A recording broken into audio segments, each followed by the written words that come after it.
Hello, Peter checking in again. We're on day 21 of our meditation series. Will my focus improve through meditation?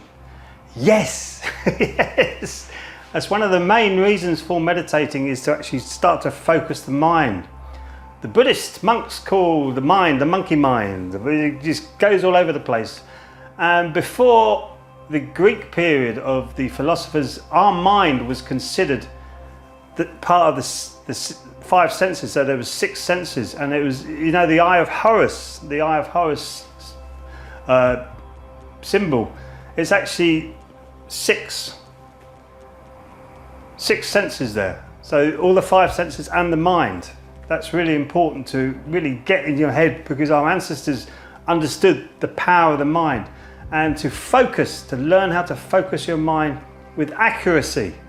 And focus on the good things rather than the bad things. Focus on the good emotions rather than the bad emotions. Don't get carried away with the good emotions, but don't get carried away with the bad emotions. So as to be balanced in the middle of your life, in the middle of your path, I should say. So focus, really important with meditation. If you can focus well, you can live a good life. And you can focus on the right things rather than the wrong things. That's where meditation will take you.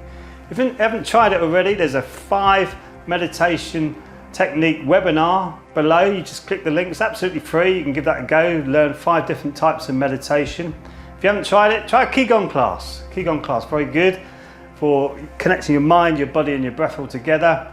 And I'll see you, well, if you want to try them, just subscribe and hit the notification button, and you will get notified each time a Qigong class comes up, which is usually about twice a week. And I'll see you in the next video.